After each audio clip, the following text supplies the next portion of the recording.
आइए हम लोग हीट टॉपिक में कैलोरीमेट्री टॉपिक से स्टार्ट करते हैं। पहले एक टर्म मैंने यूज किया अभी, हीट। हीट मतलब क्या? तो it is a form of energy, एक एनर्जी का फॉर्म है which produces sensation of hotness or coldness, sensation of hotness or coldness. It is in transit form. आइए इसको थोड़ा समझते हैं। अगर एक पानी है या कोई मटेरियल है 10 डिग्री सेल्सियस पर और कोई मटेरियल है 15 डिग्री सेल्सियस पर और कोई मटेरियल है 5 डिग्री सेल्सियस पर, तीन मटेरियल है जिसका टेम्परेचर 10, 15 एंड 5 है। तो आपसे अगर बोला जाए कि 10 डिग्री सेल्सियस गर्म है या ठंडा, तो ये एक कंपैरेबल टर्म है। अगर हम लोग 10 को 15 डिग्री सेल्सियस वाले से कंपेयर करेंगे तो 10 डिग्री सेल्सियस वाला ठंडा लगेगा, और अगर 10 वाले को 5 डिग्री सेल्सियस से कंपेयर करेंगे तो 10 वाला गर्म लगेगा। मतलब अगर हम A और B को कांटेक्ट में लाते हैं तो क्योंकि इसका टेम्परेचर लो है और इस बॉडी का टेम्परेचर हाई है, तो हीट का हमेशा फ्लो होगा हायर टेम्परेचर से lower temperature, flow of heat होगा। तो जब बॉडी बी हीट को लूज करेगा तो इसका टेम्परेचर डाउन होगा, और बॉडी ए हीट को गेन करेगा तो इसका टेम्परेचर हाई होगा। उसी तरह से अगर मैं ए को और सी को कांटेक्ट में लाता हूं तो क्योंकि सी का 5 डिग्री सेल्सियस है और ए का 10 डिग्री सेल्सियस है, और हीट हमेशा फ्लो करता है हायर टेम्परेचर से लोअर टेम्परेचर, तो इस बार फ्लो हीट का A to C होगा, फ्लो ऑफ हीट। तो इस बार A हीट को लूज करेगा, हीट एनर्जी को, और C वाला हीट एनर्जी को गेन करेगा। तो A वाले का टेम्परेचर घटेगा और C वाले का बढ़ेगा। तब तक हीट का फ्लो होगा जब तक दोनों का टेम्परेचर कॉमन ना हो जाए, मतलब इक्विलिब्रियम में ना पहुंच जाए। तो इसीलिए मैंने लिखा है it is in transit form. Transit मतलब एक बॉडी से दूसरे बॉडी में ट्रांसफर होना, when there is difference of temperature. तो जस्ट कि कोई चीज गर्म है या कोई चीज ठंडा है इज मीनिंगलेस टर्म। कोई चीज गर्म है तो it means comparable to other substance. जैसे ए गर्म भी है और ए ठंडा भी है। जब ए को बी से कंपेयर किया तो ए आपका ठंडा है, और जब ए को सी से कंपेयर किया तो ए आपका गर्म है। और टेम्परेचर के बारे में एक अलग से वीडियो बना हुआ है जिसमें हम लोग थर्मोमेट्री को पढ़ा था। आज हम लोगों का स्टडी रिलेटेड टू कैलोरीमेट्री है। सो बिफोर एंटरिंग कैलोरीमेट्री आइए कुछ टर्म्स को क्लियर कर लें। पहला, कैलोरी। कैलोरी क्या होता है? तो it is CGS unit of heat.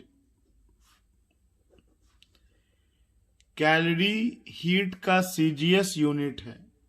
जिस तरह मास का सीजीएस यूनिट ग्राम है, लेंथ का सीजीएस यूनिट सेंटीमीटर है, तो हीट का सीजीएस यूनिट कैलोरी है।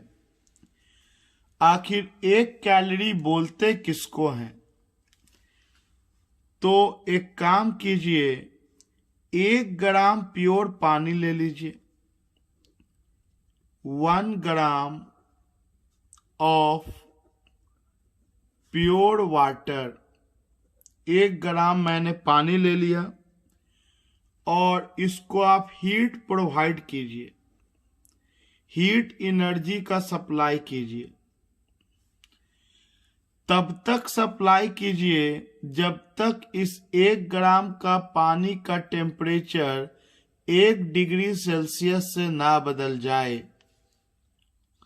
और वो 1 डिग्री सेल्सियस का टेम्परेचर में चेंज हम लोग जनरली स्टैंडर्ड लेते हैं 14.5 डिग्री सेल्सियस से 15.5 डिग्री सेल्सियस तक जब तक ना हो तब तक आप हीट दीजिए।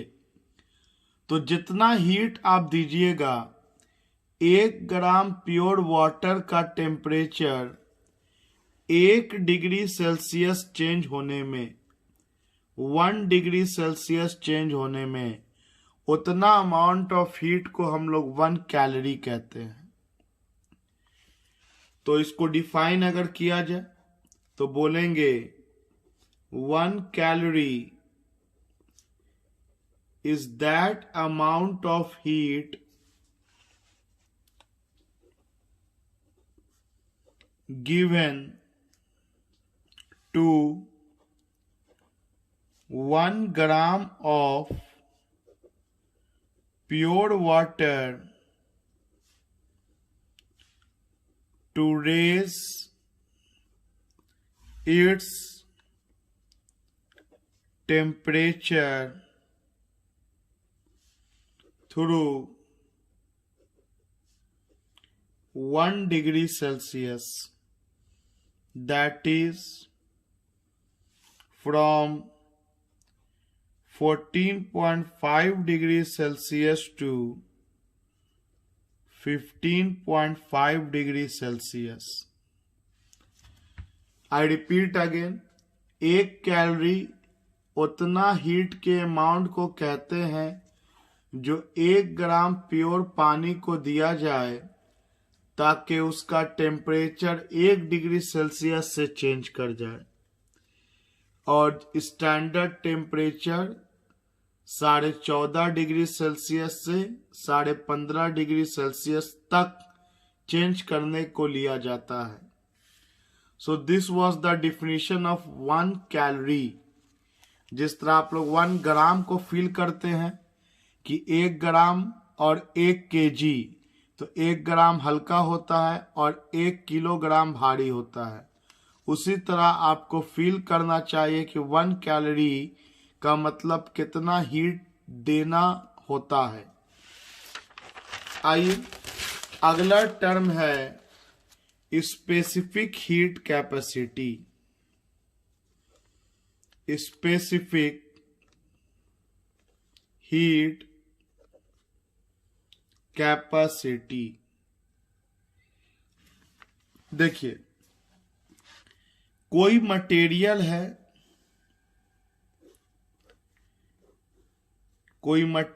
है, अगर इस मटेरियल का मास मान लेते हैं कि 2 ग्राम है और इस मटेरियल का टेम्परेचर चेंज 3 डिग्री सेल्सियस आया जब हम इसको हीट प्रोवाइड किया 60 जूल। जब हम 60 जूल हीट प्रोवाइड किया, जूल नहीं कैलोरी में ही लेके चलते हैं, ग्राम है तो 60 कैलोरी। जब हम 60 कैलोरी का हीट प्रोवाइड किया 2 ग्राम के सब्सटेंस को, तो 3 डिग्री सेल्सियस से टेम्परेचर बदल गया। लैंग्वेज को फिर ध्यान से सुनिए।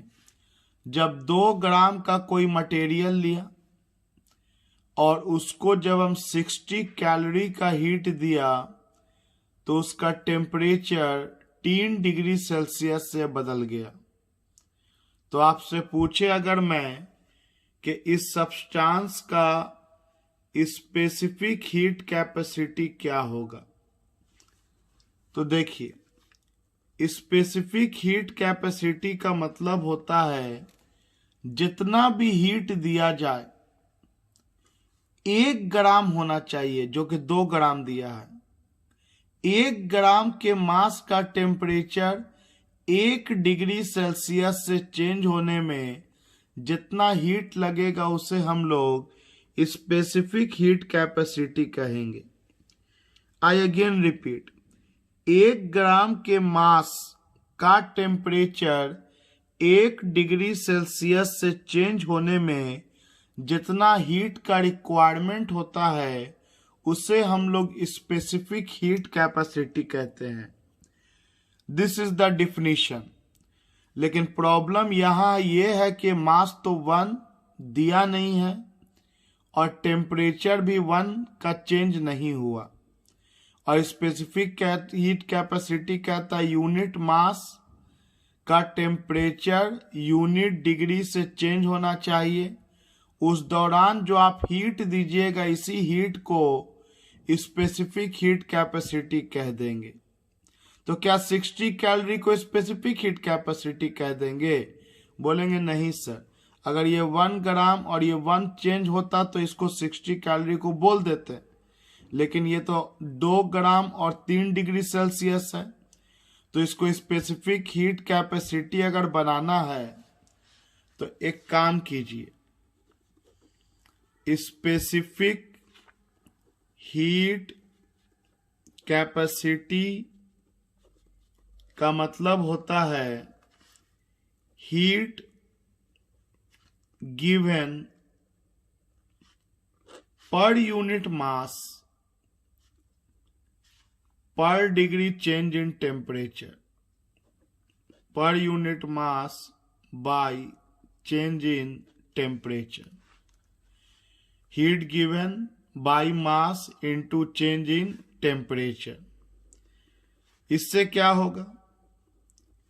देखिए, आपने हीट प्रोवाइड किया 60 कैलोरी, कितना मास को? 2 ग्राम के मास को। टेम्परेचर चेंज कितना से कर गया था? 3 डिग्री सेल्सियस से। तो ये 2 1s are 2, तो मास से डिवाइड करने का फायदा क्या हुआ कि मास अगर 1 ग्राम नहीं है तो ये कट के 1 ग्राम हो गया, एंड 2 into 30 60 होगा। अगेन टेम्परेचर में 1 का चेंज नहीं है, तो 3 1s are 3 and 3 10s are 30। तो 10 कैलोरी का हीट अगर देंगे 1 ग्राम के मास को, तो उसका टेम्परेचर 1 डिग्री सेल्सियस से चेंज कर जाएगा। इसका मतलब इस मटेरियल का स्पेसिफिक हीट कैपेसिटी हो गया 10 कैलोरी पर ग्राम पर degree Celsius. This is what heat capacity is, जिसको एकदम प्योरली हिंदी में कॉन्सेप्ट याद रखिएगा कि 1 ग्राम मास का 1 यूनिट मास का टेम्परेचर यूनिट डिग्री सेल्सियस से चेंज करने में जितना हीट लगता है उसे स्पेसिफिक हीट कैपेसिटी कहा जाता है। यूनिट मास का मतलब ग्राम में भी हो सकता है, 1 kg भी हो सकता है। तो केजी में लेंगे तो हीट को जूल में ले लेंगे कैलोरी के जगह पर। तो आइए डिफाइन किया जाए what is specific heat capacity. तो कहेंगे specific heat capacity is defined as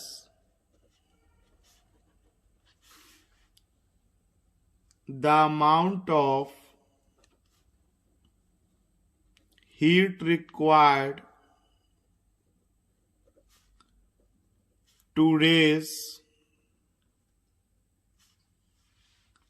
temperature by unit degree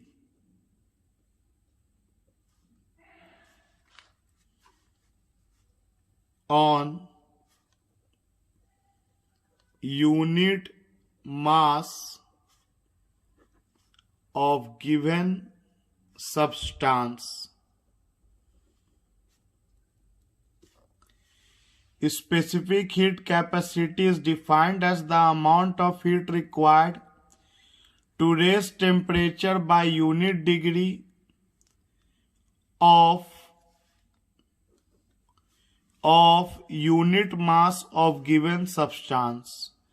मतलब यूनिट मास का सब्सटेंस का टेम्परेचर यूनिट डिग्री से चेंज होने में जो भी हीट दिया जाएगा उसे स्पेसिफिक हीट कैपेसिटी कहेंगे। और अगर यूनिट मास ना हो तो उसको मास से डिवाइड करके और चेंज इन टेम्परेचर से डिवाइड करके unit mass and unit degree change in temperature कर देंगे। तो जो भी हीट रहेगा that will be called specific heat capacity. सोच सकते हो कि नीचे का अगर दोनों 1-1 हो गया तो S equal to delta H हो जाएगा, लेकिन शर्त है कि mass and change in temperature 1 हो। तो स्पेसिफिक हीट कैपेसिटी का फॉर्मूला क्या हो गया? अभी अभी हम लोगों ने देखा था कि स्पेसिफिक हीट कैपेसिटी किसी मटेरियल का अगर निकालना है तो उसका फॉर्मूला होगा heat given divided by mass into change in temperature. It is denoted by S। Delta H change in temperature को डेल्टा थीटा या डेल्टा टी से इंडिकेट कर सकते हैं। आप सोच सकते हैं कि इट्स SI यूनिट क्या होगा? हीट का जूल, मास का केजी और टेम्परेचर का केल्विन। जूल पर KG kelvin. Its CGS unit is heat का कैलोरी पर ग्राम पर डिग्री सेल्सियस। तो हीट का फॉर्मूला हमको हो गया delta H equal to M S delta theta. जब टेम्परेचर चेंज करेगा तो हीट गिवन का फॉर्मूला हो गया mass into specific heat capacity into change in temperature. तो आप सोचो, अगर मैं आपसे बोलूं कि स्पेसिफिक हीट कैपेसिटी पानी का कितना हो जाएगा, वाटर का, जस्ट थिंक अबाउट इट कि specific heat capacity of water क्या हो जाएगा? तो बोलेंगे सर हम इसका डिफिनीशन समझ चुके हैं। हम 1 ग्राम पानी लेंगे और इसको तब तक हीट देंगे जब तक इसका टेम्परेचर 1 डिग्री सेल्सियस से चेंज ना हो जाए, तब इसको हम लोग specific heat capacity of water कहेंगे। और अभी अभी हम लोगों ने डिफाइन किया था कि 1 ग्राम पानी का टेम्परेचर 1 डिग्री सेल्सियस से चेंज करने में जो हीट लगता है वो 1 कैलोरी होता है। तो specific heat capacity of water हो गया 1 कैलोरी पर ग्राम पर डिग्री सेल्सियस। इसी तरह अगर आपसे स्पेसिफिक हीट कैपेसिटी कॉपर का पूछा जाए, आयरन का पूछा जाए, तो कुछ नहीं करना है, 1 ग्राम ऑफ कॉपर ले लेना है और इसको तब तक हीट देना है जब तक इसका टेम्परेचर 1 डिग्री सेल्सियस से चेंज ना हो जाए।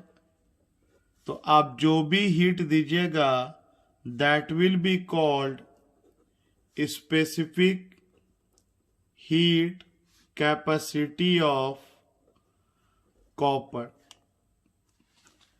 अलग अलग मटेरियल का स्पेसिफिक हीट कैपेसिटी भी अलग अलग होगा। So this was specific heat capacity. Now let us move to our next term, heat capacity. Heat capacity. देखिए, हीट कैपेसिटी का मतलब हुआ कि कितना भी मास हो, यूनिट होना जरूरी नहीं है, कितना भी मास हो, कितना भी मास हो, जैसे एग्जांपल है, मान लो 2 ग्राम ले लिया और इसको मैंने हीट दिया 60 कैलोरी और इसका टेम्परेचर 3 डिग्री सेल्सियस से बदल गया।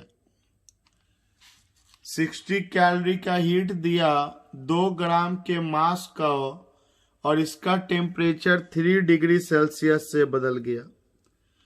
अगर मैं आपसे स्पेसिफिक हीट कैपेसिटी पूछता तो इसको भी 1 बनाते और इसको भी 1 बनाते, लेकिन हीट कैपेसिटी का मतलब होता है कि कितना भी मास हो उसको तब तक हीट दो जब तक उसका टेम्परेचर यूनिट डिग्री से ना चेंज हो जाए।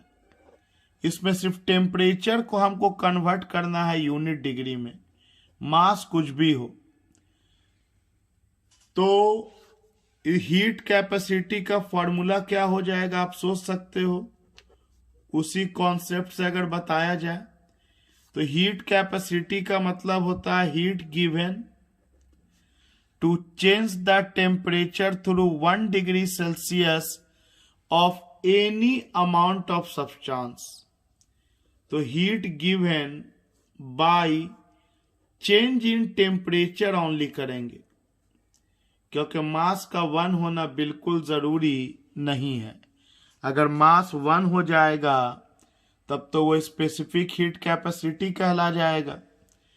तो इसलिए हम लोग हीट कैपेसिटी, जिसको हम लोग थोड़ा कैपिटल एस से इंडिकेट करते हैं, ये heat given by change in temperature के बराबर होगा।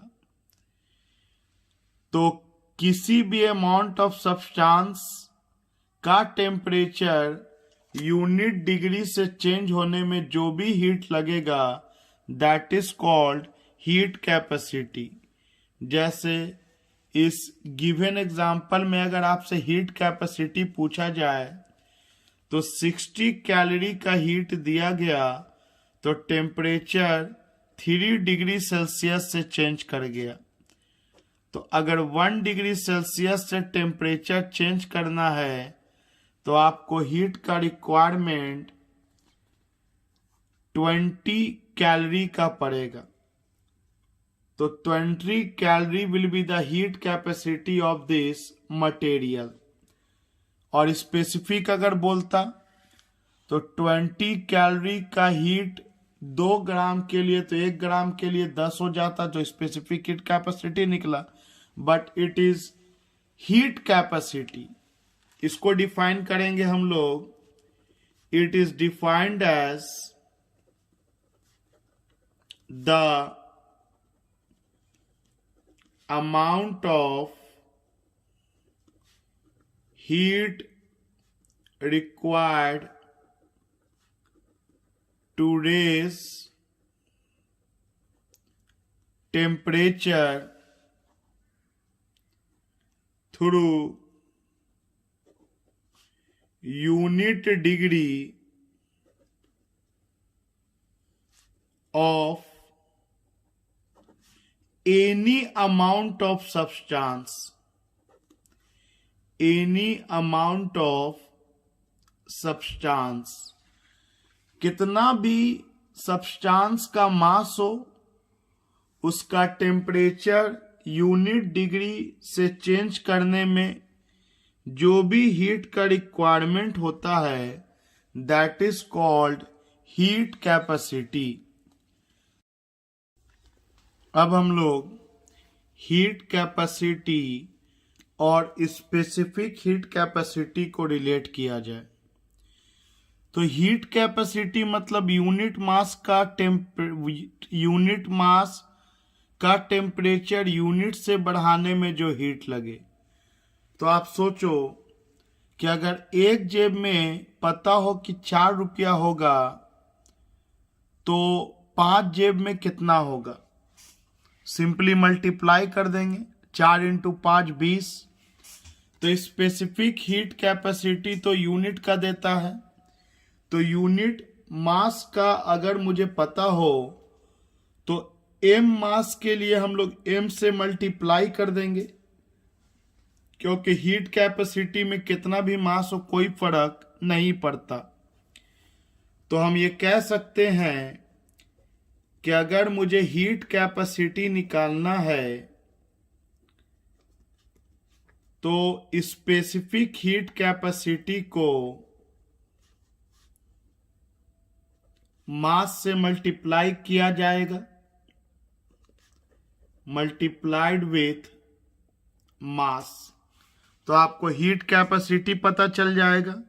क्योंकि again I repeat, specific heat capacity मतलब यूनिट मास का टेम्परेचर यूनिट से चेंज करने में जो हीट लगे।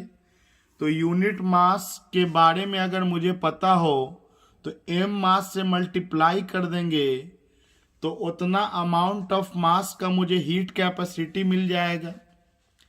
तो हीट कैपेसिटी कैपिटल एस, मास का एम और specific heat capacity S. So this can be the relation between heat capacity and specific heat capacity. As you can see here कि specific heat capacity का मतलब delta H by M delta theta, M से M cancel हो गया, और यही तो हम लोगों ने पिछला पेज में हीट कैपेसिटी को डिफाइन किया था, delta H by delta theta. और अगर न्यूमेरिकल सोचें तो स्पेसिफिक हीट कैपेसिटी अगर यहाँ मुझे 10 कैलोरी पर ग्राम पर डिग्री सेल्सियस निकला था, तो यूनिट मास के लिए 10 कैलोरी था, तो आप सोच सकते हो कि 2 ग्राम के लिए आपका 20 कैलोरी निकला पर degree Celsius. So this is how we can relate heat capacity and specific heat capacity.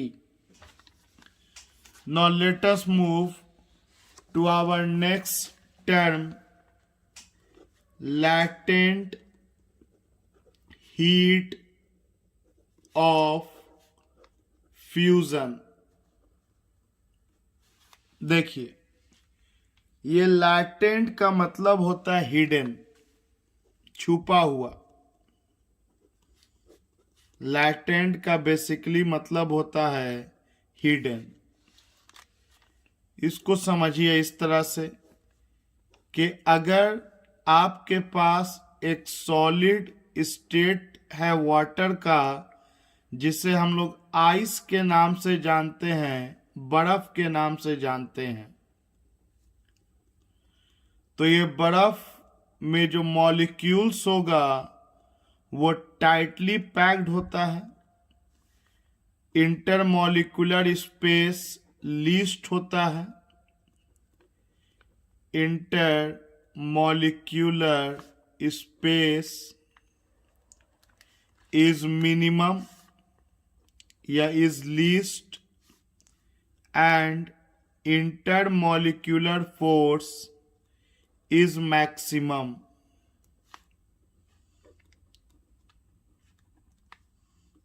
is maximum।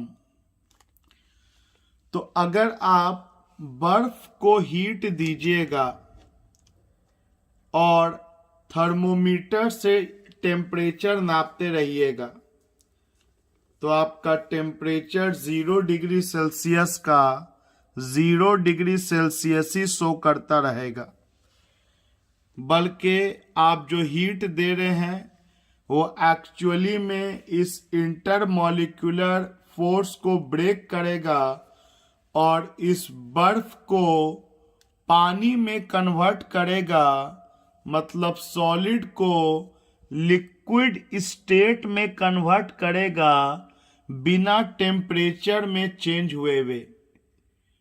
आपका जो हीट है वो इंटरमॉलिक्यूलर फोर्स को ब्रेक करने में लग जा रहा है, इंटरमॉलिक्यूलर फोर्स को तोड़ने में लग जा रहा है, वो टेम्परेचर का राइज नहीं करवा रहा है। तो हम लोग लैटेंट हीट ऑफ फ्यूजन को डिफाइन करेंगे, it is defined as the amount of heat required to convert solid state into liquid state without any rise in temperature। फिर मैं इसको हिंदी में बोल दूं अगर, तो टेम्परेचर में बिना कोई बदलाव हुए वे जब सॉलिड लिक्विड में कन्वर्ट होगा, तो इस दौरान जो हीट दिया जाएगा, that amount of heat is known as latent heat of fusion। The heat given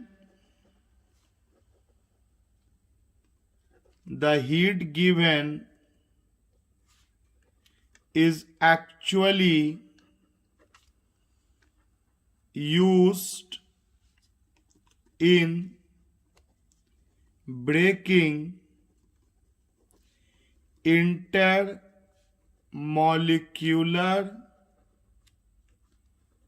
forces. जो हीट दिया जा रहा है वो इंटरमॉलिक्यूलर फोर्स को तोड़ने में लग जा रहा है। तो इस तरह से आपका जो बर्फ है एट 0 डिग्री सेल्सियस हीट देने पर ये कन्वर्ट कर जाएगा वाटर में एट 0 डिग्री सेल्सियस। आपका आइस का टेम्परेचर भी 0 ही है और आपका पानी का भी टेम्परेचर 0 ही है। और जाहिर सी बात है, जितना मास आइस का है उतना ही मास पानी का भी होगा। पानी में इंटरमॉलिक्यूलर स्पेस थोड़ा बढ़ जाएगा और इंटरमॉलिक्यूलर फोर्स घट जाएगा। तो ऐसा करने में जो आपने हीट दिया, this heat is called latent heat of fusion. लेकिन latent heat of fusion के लिए अब एक शर्त है. क्या शर्त है? तो देखिए, the amount of heat required to convert unit mass, again एक कंडीशन लग गया, जस्ट लाइक हम लोग जो पढ़ा, unit mass of solid into liquid without any rise in temperature, इसी को कहा जाता है लैटेंट हीट ऑफ फ्यूजन. मतलब मास आपका यूनिट होना चाहिए. कहने का मतलब है कि अगर 1 ग्राम का बर्फ लिया तो 1 ग्राम के बर्फ को सॉलिड से लिक्विड में कन्वर्ट करने में जो भी हीट दिया गया, this heat given is called latent heat of fusion. L और पांव पड़ा है. तो सोचो 1 ग्राम में एल हीट तो m ग्राम में ml हीट हो जाएगा. फॉर मास m मास के लिए कितना हीट देना पड़ेगा? m into latent heat of fusion. ऐसे जानकारी के लिए आपको बता दें, अप्रोक्सीमेटली 1 ग्राम बर्फ एट 0 डिग्री सेल्सियस को 1 ग्राम पानी एट 0 डिग्री सेल्सियस करने में 80 कैलोरी का हीट लगता है. 80 कैलोरी पर gram latent heat of fusion of ice हो जाएगा. तो आप सोचो 1 ग्राम को पिघलाने में 80 कैलोरी, तो अगर 2 ग्राम होता तो इसके लिए हीट कितना लगता? तो 1 ग्राम के लिए 80 कैलोरी, तो 2 ग्राम के लिए 160 कैलोरी. तो ये फॉर्मूला बन गया, 2 ग्राम इंटू 80 160 आ जाएगा.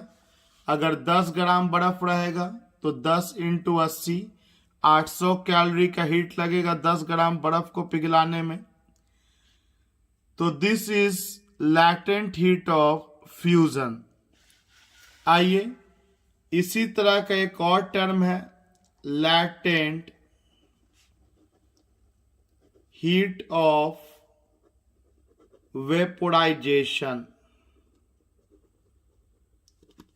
देखिए, अब अगर पानी खौल रहा है, क्योंकि 0 डिग्री सेल्सियस के बाद आप जो हीट दीजिएगा इस दौरान तो ms डेल्टा थीटा का इस्तेमाल होगा, क्योंकि टेम्परेचर अब बढ़ेगा और 0 to 100 डिग्री सेल्सियस पे पानी चला जाएगा. तो अब मेरे पास है 100 डिग्री सेल्सियस वाटर, या water at 100 degree Celsius. Better है वाटर एट 100 डिग्री सेल्सियस. अब इसको अगर मैं हीट दूंगा 100 डिग्री सेल्सियस पर, तब ये लिक्विड से गैस में कन्वर्ट करेगा, स्टीम में कन्वर्ट करेगा, जिसमें इंटरमॉलिक्यूलर स्पेस और बढ़ जाएगा और इंटरमॉलिक्यूलर फोर्स घट जाएगा. तो अब आपका तैयार हो जाएगा स्टीम और वेपर, और टेम्परेचर में अगेन कोई चेंज नहीं आएगा. तो इसको डिफाइन करेंगे, लैटेंट हीट ऑफ वेपोराइजेशन को डिफाइन करेंगे. It is defined as the amount of heat required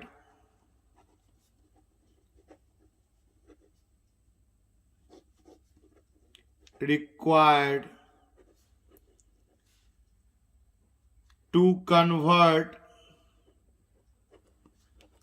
1 unit mass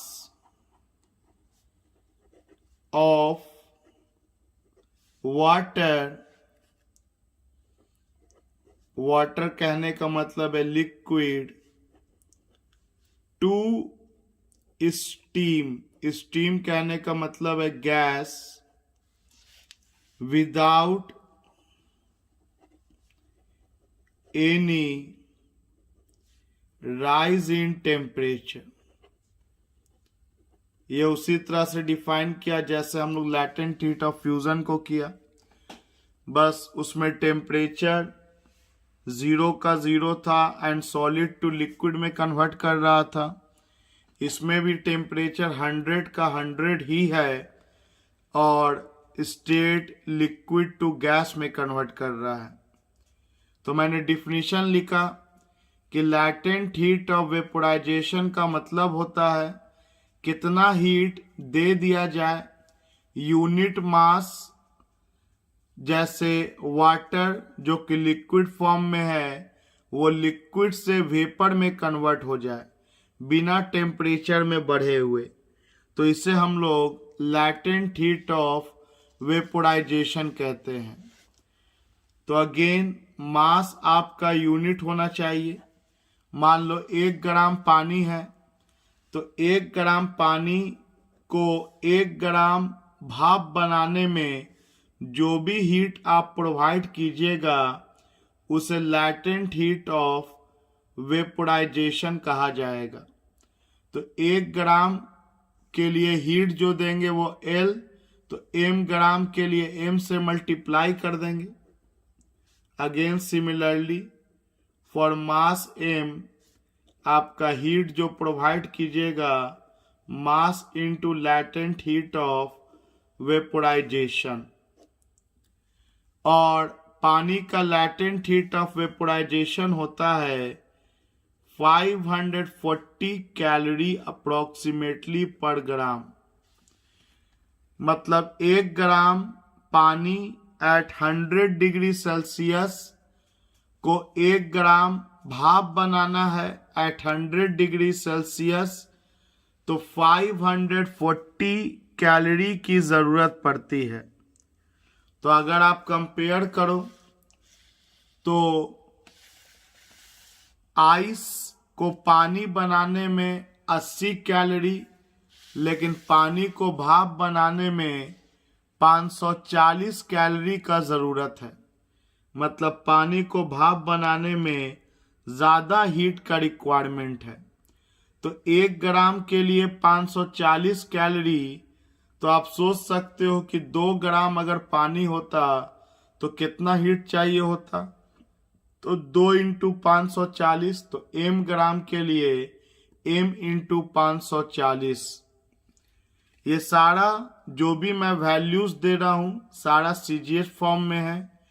इसको SI फॉर्म में अगर बनाएंगे तो जूल पर केजी में कन्वर्ट करेंगे और इसका वैल्यू कन्वर्ट करना हम लोग आगे सीखेंगे। आइए, तो अब तक हम लोगों ने सीखा specific heat capacity, latent heat of fusion and latent heat of vaporisation. इसको एक बार कॉन्क्लूड कर लेते हैं यहां पर कि अगर मेरे पास बर्फ रहा, ice at 0 degree Celsius m मास का रहा, तो इसको जब मैं हीट दूंगा डेल्टा H1, तो ये हीट इस बर्फ के इंटरमॉलिक्यूलर फोर्स को तोड़ेगा और ये पानी में कन्वर्ट हो जाएगा उतना ही मास का जितना मास का बर्फ था, और टेम्परेचर में कोई चेंज नहीं होगा। तो इस दौरान डेल्टा H1 जो हीट दिया गया वो मास into latent heat of fusion. अब इस पानी को मैं हीट दूं 0 डिग्री सेल्सियस पानी को अगर मैं हीट प्रोवाइड करूं डेल्टा H2, तो ये हीट इस पानी को गर्म करेगा, खौलाएगा, और इस पानी का टेम्परेचर 0 डिग्री से बदल के 10 करेगा, 20 करेगा, 30, 40, 50, 55, उसी तरह से 90, 95, 97, 98 और 100 पे पहुंच जाएगा। मतलब मास into specific heat capacity of water into change in temperature. अब जो भी हीट प्रोवाइड किया 0 से 100 डिग्री सेल्सियस में बनाने में स्टेट नहीं बदला, पानी का पानी ही रहा, तो उसको हीट ms डेल्टा थीटा। अब अगर आप इसको हीट दीजिएगा 100 डिग्री सेल्सियस के पानी को अगर आप हीट दीजिएगा डेल्टा H3, तब ये पानी स्टीम में कन्वर्ट करेगा। स्टीम एट 100 डिग्री सेल्सियस, मतलब लिक्विड कन्वर्ट कर गया गैस में बिना टेम्परेचर के राइज किए हुए। तो इस हीट को again mass into latent heat of vaporisation कहेंगे। तो अगर बर्फ को स्टीम में कन्वर्ट करना है तो ये ग्रेजुअल प्रोसेस है जिसके थ्रू ये पास करेगा। ये डायरेक्ट बर्फ से भाप नहीं बनेगा। तो कितना टोटल हीट रिक्वायर्ड हुआ? तो total heat required to convert ice at 0 degree Celsius into steam. Understood है कि स्टीम एट 100 डिग्री सेल्सियस ही होगा। तो टोटल हीट का रिक्वायरमेंट हुआ delta H equal to delta H1 plus delta H2 plus delta H3। तो पहले तो बर्फ पानी बना, mass into latent heat of fusion, पानी का टेम्परेचर चेंज हुआ, mass into specific heat capacity of water into 100 degree Celsius change in temperature, plus उसके बाद वेपर में कन्वर्ट हुआ तो मास into latent heat of vaporisation. All the values will be given in the question, just put them and find the solution. आइए अब हम लोग इसी में हीट और टेम्परेचर के ग्राफ को समझा जाए। देखिए, अगर एक्स एक्सिस में हीट ले लिया जाए और वाई एक्सिस में टेम्परेचर, और बोले इस पूरे प्रोसेस का ग्राफ बनाइए, तो आप सोच सकते हैं अगर फॉर एग्जांपल 1 ग्राम मास ले लिया तो 1 ग्राम मास पहले 0 डिग्री सेल्सियस से 0 ही डिग्री सेल्सियस रहेगा, और इसको हम हीट दिया है इस दौरान डेल्टा H1। और फर्क यह है कि ये आइस से वाटर बन जाएगा। और अगर हम 1 ग्राम मास एज्यूम कर लें तो 80 कैलोरी का हीट लगेगा यहाँ पर। तो ओरिजिन पर टेम्परेचर 0, तो 0 डिग्री सेल्सियस आइस को मैंने 80 कैलोरी का हीट दिया, तो ये 0 डिग्री सेल्सियस पानी, टेम्परेचर में कोई राइज नहीं, ये लैटेंट हीट हो गया, ये हिडन हीट हो गया। अब जब मैं हीट दूंगा तो उसके कारण टेम्परेचर चेंज करेगा, और हीट भी समथिंग गिवन है, और इसका टेम्परेचर 0 से बढ़ के 100 डिग्री सेल्सियस पे पहुंच जाएगा। तो इस पॉइंट पर आपको क्या मिला? इस पॉइंट पर आपको 100 डिग्री सेल्सियस पर पानी मिलेगा, और 0 to 100 डिग्री सेल्सियस कन्वर्ट करने में कितना हीट, तो मास मैंने बोला है 1 ग्राम ले लिया, और पानी का स्पेसिफिक हीट कैपेसिटी 1 कैलोरी होता है पर ग्राम पर डिग्री सेल्सियस, और टेम्परेचर में चेंज 100, तो 1 इंटू 1 इंटू 100 कैलोरी का हीट लगा इस दौरान। तो कुल मिला के 80 कैलोरी ऑलरेडी था, 100 कैलोरी और हो गया, तो यहाँ पे 180 कैलोरी। अब इसको जो हीट दिया जाएगा वो पानी को स्टीम में कन्वर्ट करेगा without any change in temperature. So again temperature will not change, लेकिन इसका लाइन 80 से बड़ा दिखाना होगा, क्योंकि 80 से बड़ा 540 होता है। तो इस दौरान 540 कैलोरी का हीट दिया गया, तो 100 डिग्री सेल्सियस स्टीम में कन्वर्ट कर गया।